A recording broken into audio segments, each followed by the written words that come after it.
आज हम ग्रामीण इलाके से हैं, कुछ टीचर से मिलाने जा रहे हैं। हरिसुमन सर का हम वेलकम करते हैं सर। जी वेलकम है sir. Welcome sir. Welcome sir.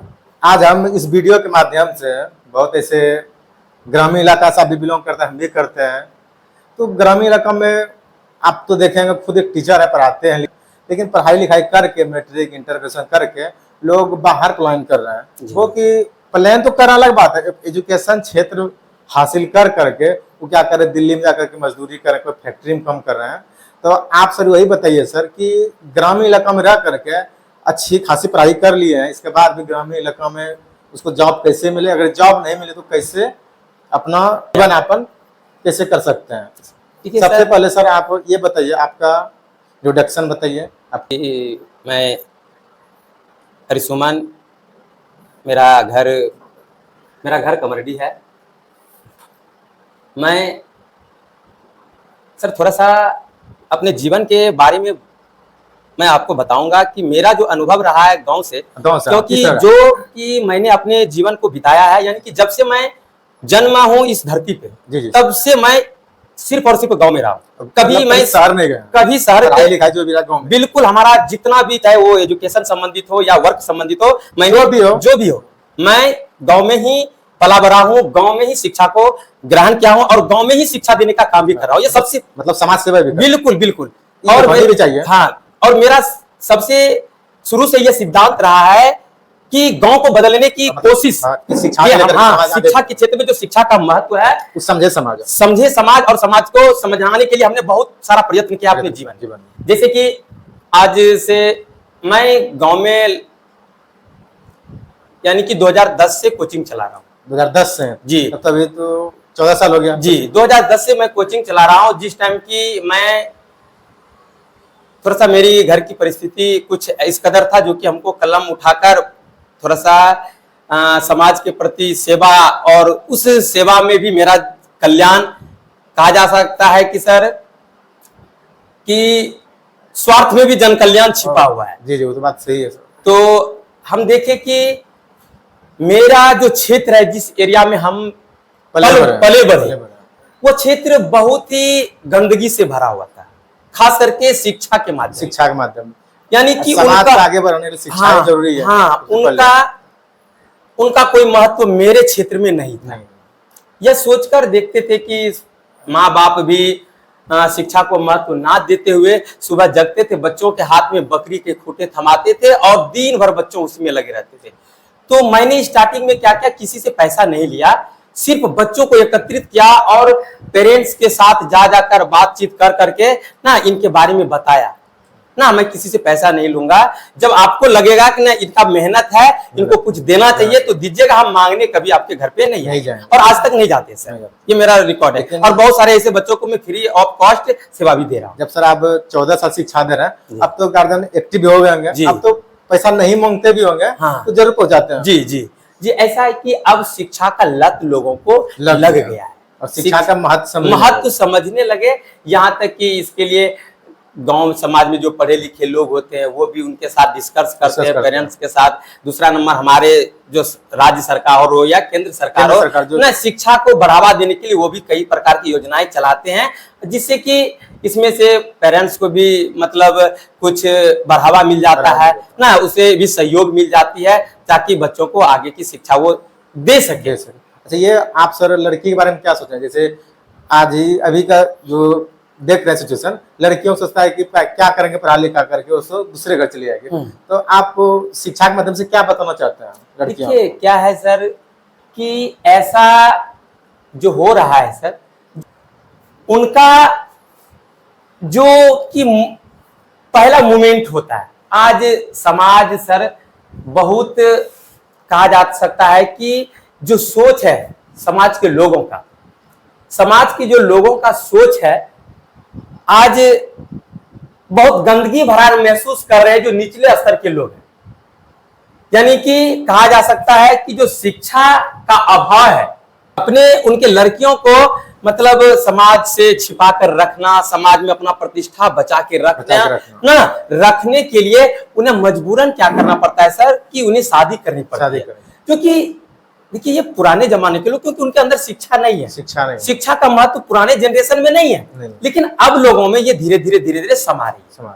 अच्छा, ये आप ये बताइए सर, क्या देखिए, क्या कोचिंग पढ़ा करके अपना जीवन यापन पर यहाँ व्यतीत कर सकते हैं ग्रामीण इलाकों में? बिल्कुल कर सकते हैं, बिल्कुल या कर दिल्ली हो, पंजाब, राजस्थान हो, हरियाणा हो, गुड़गांव हो, नहीं जाए, खुद 15 से 20 हजार 30 हजार कमा सकते हैं कोचिंग या स्कूल पकड़ के माध्यम से? देखिए सर, सबसे बड़ी चीज है आज के समय में, सबसे बड़ा जो चीज है वो नॉलेज है। नॉलेज जी, नॉलेज यदि आपके पास है, हमारे पास है, तो फिर हम अपनी जीविका को निश्चिंत रूप से कहीं भी रहकर किसी टाइम किसी भी कार्य क्षेत्र में बिल्कुल सुचारू रूप से हम चला सकते हैं अपनी जीविका को, अपने नॉलेज के बल पर। डिग्री के बल पे नहीं सर, डिग्री तो खरीदी भी जाती है ना, लेकिन नॉलेज खरीदी नहीं जाती है, इसे ग्रहण करना पड़ता है। और नॉलेज के बल पर कोई भी व्यक्ति, मैं संदेश देना चाहूंगा ऐसे व्यक्तियों को जो कि इधर उधर इर्द गिर्द भटकते हैं, पढ़ लिख कर जो इधर उधर घूम रहे हैं, वो अपनी नॉलेज के बल पे अपना जीविका खूब आसानी के साथ चला सकते हैं। देखिए सर, लोग पढ़ लिख कर लोगों को सिर्फ नौकरी मिल जाए ये बहुत बड़ी बात नहीं है, ये जिंदगी का सबसे छोटा हिस्सा है। हम जो मानते हैं, जो हम अपने गुरुओं से अनुभव, सही है, कहना भी अगर हम पढ़ाई लिखाई करके सबका मकसद नौकरी ही लेना, हाँ, तो नौकरी देने का सोच किसके पास रहेगा? सरकार तो नौकरी दे नहीं सकता। हाँ, तो ये है सर कि नौकरी जीवन का एक छोटा सा हिस्सा है, लेकिन नॉलेज जीवन का सबसे बड़ा हिस्सा है। नॉलेज आपके पास है तो आप किसी भी कार्य क्षेत्र में कोई भी कार्य करके अपनी जीविका को एकदम सुचारू रूप से चला सकते हैं। ये आप बताइए सर, आप गांव घर में ट्यूशन पढ़ा करके अभी तक आप क्या क्या अचीव किए? जैसे साइकिल से पहले पढ़ाते होंगे? जी, मेरे पास साइकिल भी नहीं था। नहीं, ओ जिसमें नहीं था साइकिल भी नहीं था। जी, मैं 11th 12th ग्रेजुएशन जो भी किया शंभूगंज से, और मेरे गांव से शंभूगंज की दूरी 3 किलोमीटर है, जो कि यानी कि उस टाइम जिस टाइम हम पढ़ा करते थे मेरे गांव में सिर्फ 5वीं तक। का नाम क्या?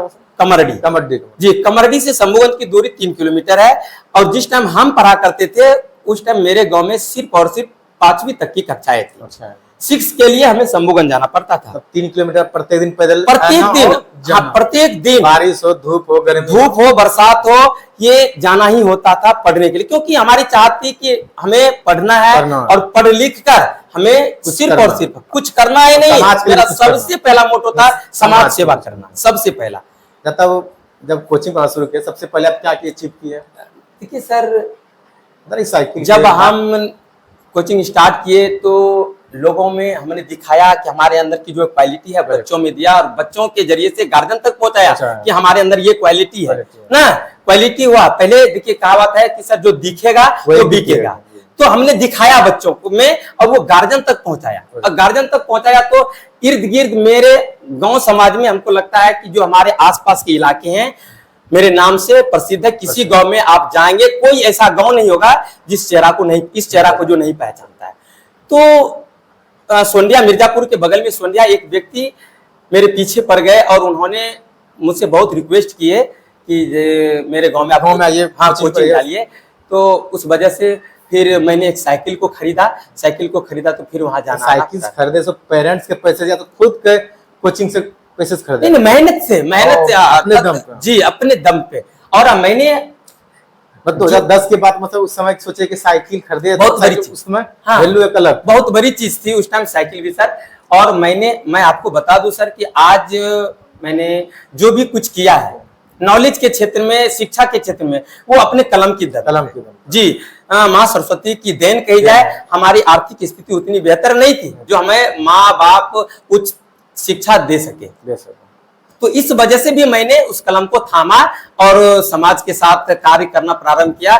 और आज मैं लगभग कहा जा सकता है कि सर ग्रेजुएशन किया, उसके बाद मैंने टीचर ट्रेनिंग की, आज मैं सीटेट क्वालिफाई हूँ और बीपीएससी का इंतजार है सर। जी सर, कि जिस दिन हमें मिले तो फिर ठीक है, मिले तो ठीक है, ना मिले तो फिर ठीक, हम संतुष्ट हैं। आगे के लिए क्या किए? जैसे साइकिल खरीदे जी, उसके बाद हम जो वर्क कर रहे हैं सर, इसी प्रकार एक दिन की बात है, मैं समाज सेवा के लिए बच्चों में अलख जगाने के लिए, इतना ही नहीं, 4 लड़कों ने मिलकर एक कंपटीशन को शुरू किया 2017 में।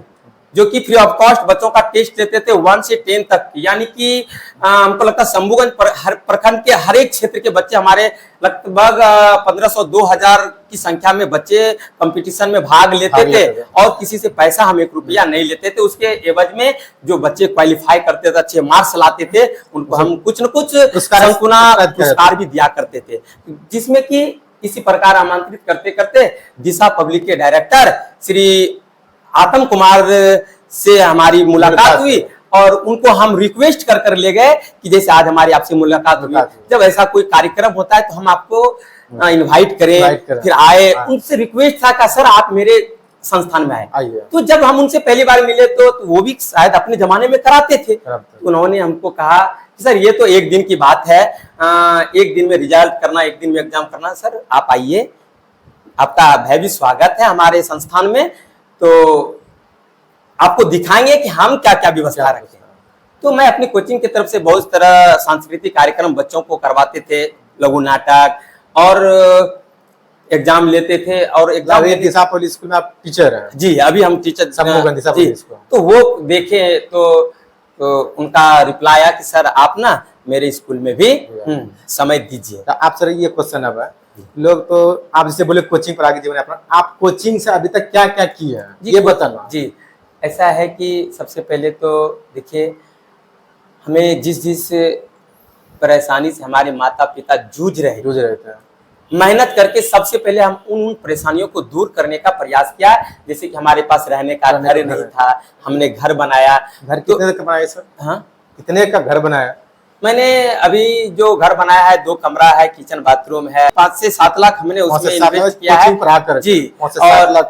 जी, और मैंने उच्चतम पढ़ाई में जितना भी खर्च हुए, चाहे वो ट्रेनिंग से लेकर, वो सारा खर्च हमने अपने दम पे किया, ना कि उसमें माता पिता का सिर्फ आशीर्वाद उनका हमारे साथ। बाइक, आप तो बाइक खुद खरीदे कि? नहीं, अभी हमने शादी नहीं किया सर। तो मैं अपने दम पे बाइक लिए और अच्छे खासे मोबाइल भी चलाते हैं। जी, मतलब ग्रामीण इलाका में ट्यूशन पढ़ा करके, जिस तरह गाँव में क्या है, सबसे पहले एक सुंदर सा घर होना चाहिए। वो मतलब सगा करने मतलब 5 से 7 या 8 लाख जो भी लो, बढ़िया सा बना के अपने माँ बाप को सुख पहुंचा है। इंसान अपने चढ़ने के लिए बाइक लिए एक अच्छे खासे मोबाइल चला, मतलब बाहर जाने का जरूरत नहीं है। आज का हम दोनों का पॉडकास्ट शेयर है। जय हिंद, जय भारत।